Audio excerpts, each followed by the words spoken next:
sommes avec Mam Aïssatou Mbaye, directrice exécutive adjointe de ENDA ECOPO. Vous avez participé à ces journées scientifiques de contribution de l'amicale du personnel d'encadrement de la commune-ville de Dakar autour du thème réforme de la gouvernance municipale et gestion axée sur les résultats. Dans un premier temps, c'est quoi la gestion axée sur les résultats? Merci beaucoup, madame. La gestion axée sur les résultats, ce n'est rien d'autre que de changer de logique, pour faire simple, de logique d'intervention. C'est une gestion, comme son nom l'indique, axée sur les résultats, qui vise l'impact, qui est différent de la gestion, disons, par les logiques de moyens qu'on avait l'habitude de voir au niveau des collectivités territoriales. Et cette gestion axée sur les résultats, comme on l'a dit tantôt dans notre intervention, qui est une directive de l'UMOA et qui est une loi ratifiée par notre pays et qui aujourd'hui met en place ce qu'on appelle le budget programme, et également une logique qui permet aujourd'hui à toute collectivité territoriale de pouvoir piloter non pas des activités non connectées, mais de pouvoir piloter des programmes. Est-elle bénéfique, la gare, pour la ville de Dakar au moment où on parle de l'acte 4, la décentralisation? La gare est tout bénéfique, est très bénéfique, parce qu'aujourd'hui, une collectivité territoriale fonctionne sur la base de ses interventions et à la fin du mandat de l'exécutif local par un bilan. Et justement, la gare vous permet d'avoir ce bilan-là en temps réel et durant tout le long de votre mandat. Donc aujourd'hui, la collectivité territoriale, la ville de Dakar, qui est une collectivité territoriale, gagnerait aujourd'hui à adopter et à appliquer cette gestion axée sur les résultats. Non seulement en termes de crédibilité de l'institution, parce qu'aujourd'hui, pour avoir accès à certains marchés financiers, on est obligé d'avoir le cutus sur l'instrument de gouvernance qui est utilisé. Et aujourd'hui, si on parvenait au niveau de la ville de Dakar, qui, on le sait, a un budget entièrement alimenté par des taxes, par des redevances et autres, on pourrait gagner à accéder à certains marchés financiers. Et on pourrait également, à l'image d'autres villes au niveau de l'Afrique, à pouvoir diversifier ces sources de financement et d'alimenter le budget de la ville de Dakar qui aujourd'hui, quand on le regarde, ne peut pas aller à certains niveaux d'investissement. Donc raison pour laquelle, quand on regarde le ratio fonctionnement et investissement, on juge que c'est encore faible pour les investissements, mais c'est compréhensible. C'est parce que le budget de la ville ne peut pas supporter une masse importante d'investissement. Alors que si elle avait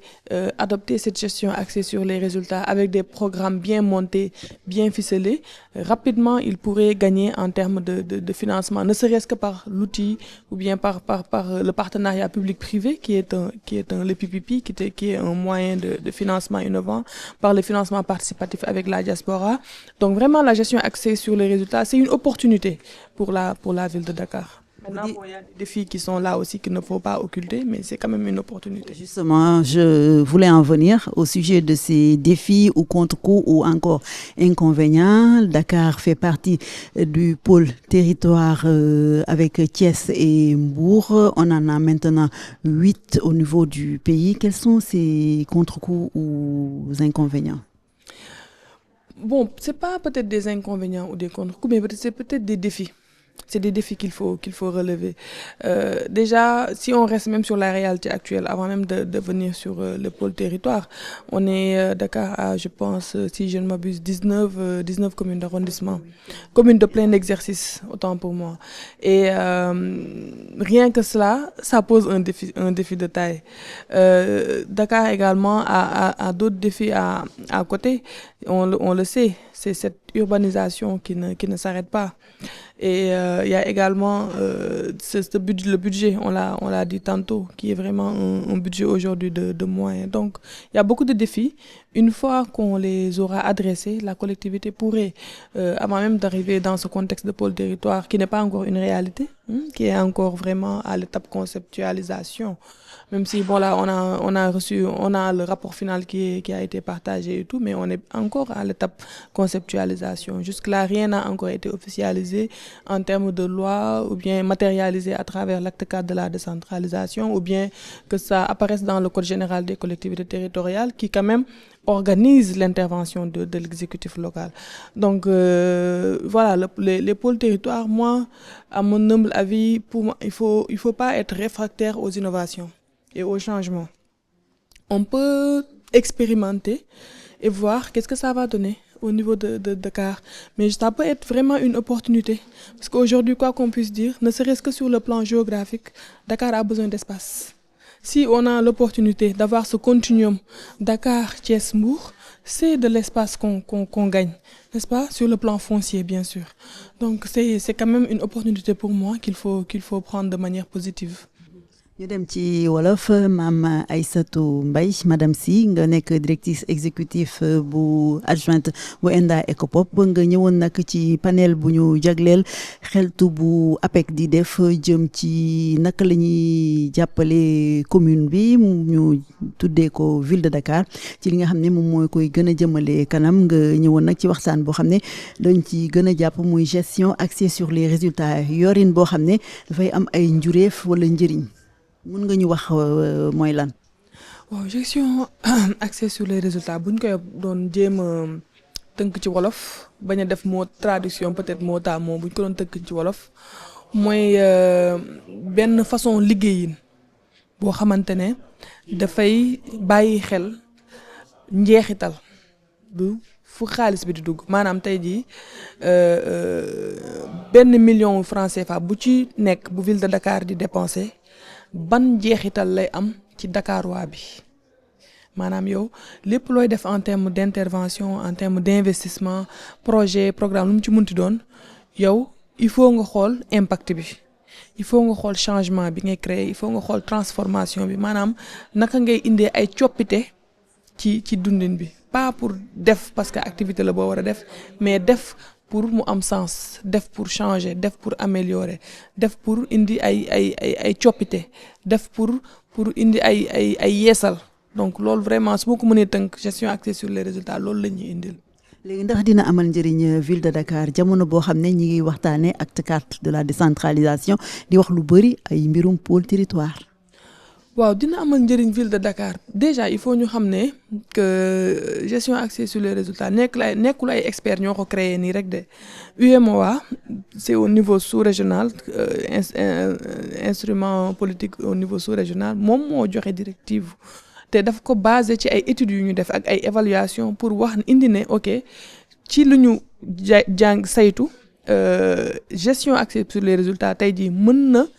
tax ñu régler ay problèmes yu bëri. ci doxalin ci yorin yu ñuy yoree sunu instance de gouvernance yi au niveau des territoires et même au niveau national parce que au Sénégal depuis je pense peut-être un peu plus de 4 ans ou 5 ans adopté na budget programme au niveau des ministères donc li ci des tey jii mooy que collectivité territoriale ville de Dakar par exemple mun ko adopté moom tamit mun ko appliquer à son tour donc dafa nekk loi donc c'est un peu une obligation pour ville de Dakar mu appliquer gestion axée sur les résultats maintenant après mën nañu wax ne ok obligation est-ce que duñ ko xoolaat parce que code général des collectivités territoriales xëy na amagul coppite wu pour mën a intégrer lu mel noonu te loolu la ñuy xaaree tey ji acte 4 de la décentralisation pour mu mën a ñëw corriger dysfonctionnement wala joyanti yenn doxalin ci wàllum ni ñuy yoree sunu collectivités yi pour ñu mën a gën a mën a atteindre attente population yi parce que tey jii tamit lu ñu mënti wax tamit muy ville de Dakar muy beneen ville lépp lu ñuy def budget action activité programme projet pour population yi la pour ñi dëkk Dakar la donc franchement dañ ko war a adopter pour appliquer ko pour que ku nekk mën ci gis boppam et que gouvernance su ville de Dakar mën a nekk une gouvernance boo xamante ne dafay répondre aux urgences et aux priorités de développement des habitants de la ville de Dakar. léegi luy xaar ville de Dakar muy luy nekk ci kanamam loo xam ne daf ko war a surmonter maanaam mu war ko jéggi ngir egg ci gestion axée sur les résultats boobu. benn bu ma ci mën a gën a souligner mooy formation bi tàggat bi parce que gestion axée sur les résultats bu ñu koy wax dafa am ay outils yu koy gunge dafa am ay façon ay tableau de bord ak ay yeneen yoo xamante ne xëy na du agent yëpp ñoo ko mën a utiliser parce que déjà xam nañ réalité yi dans les collectivités territoriales capacité bi techniquement parlant dafa des donc tey jii bu ñu waxee que gestion axée sur les résultats dañu bëgg mu nekk réalité dans la ville de Dakar il faut mu ànd ak formation il faut que agent yi ñu tàggat leen jox leen jumtuwaay yi xamal leen wanale leen ak gestion axée sur les résultats ak ay outils am ak ay bagages am comme ça ñu mën a def appropriation bi beneen défi bi nag boo xam ne tamit c'est très important mooy changement mentalité yi changement de comportement yi dans le sens où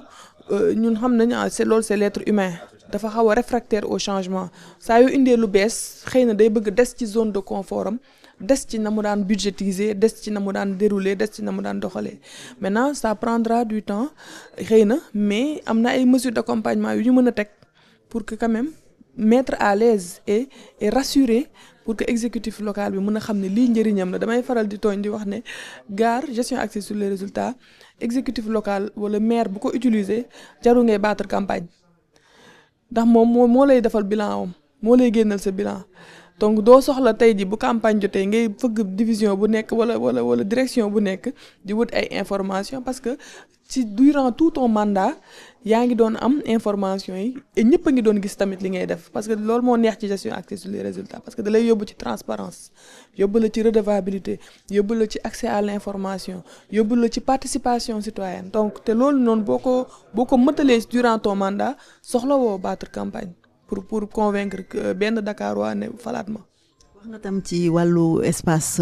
maanaam géographiquement muy Dakar nu mu xatee ak li nekk ci nit ci Ndakaaru.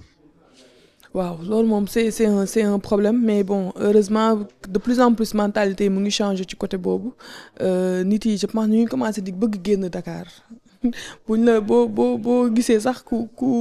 ku nekk Dakar pendant des années bu la gisee nga dëkk feneen danaan est-ce que sa foofu amul foofu mën a dugal donc de plus en plus quand même on va aller Dakarois et loolu boo analyser un peu la mobilité urbaine en semaine ak en fin de semaine ak pendant le week-end da ngay facilement lire que vraiment il y a quand même de plus en plus benn déplacement des ménages urbains dakarois en tout cas vers les périphéries et même en dehors de la région de Dakar donc des régions comme Thiès tey jii dañuy capter bu baax a baax la population urbaine et voilà donc loolu moom tey jii moom je pense c'est irréversible mënatuñ dara le cycle est déjà enclenché maintenant tout reste nag aux autorités d'accompagner cette dynamique là parce que territoire yi ñuy quitter territoire yi ñuy fekk ji tamit il faut ñu am lu ñu fa fekk mooy lu ñuy wooye un peu l'attractivité territoriale donc territoire bu attractiful nit ñi duñ fa sawar a dem dëkk services yi duñ mën a suivre agent nu mu tuddati investisseurs yi duñu ñëw ñi nga xamante ne ñoo nekk ci wàllum yëngatu ci économie ak yu mel noonu duñ ci mën a gis seen bopp tam pour rejoindre territoire boobu donc il y a tout un préalable aussi sur lequel il faut travailler infrastructure yeeg accessibilité beeg desserte mobilité urbaine nga mën a am heureusement léegi terre bi mu ngi gën a génn bu baax a baax mais war na am tamit yeneen forme de transport urbain yu ñu mën a développer tey jii ñu ngi woon ci sunu transport maritime au niveau de intra maritime au niveau de Dakar donc loolu tam mën nañ ci gën a réfléchir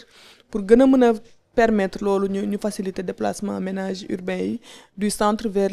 les périphéries et même en dehors de la région de Dakar. jërëjëf Mame Aïssatou Mbaye madame Sy nekk directrice exécutive bu ENDA ECOPOP mu participé woon ci journée scientifique de contribution bu amicale du personnel d'encadrement de la commune ville de Dakar merci beaucoup.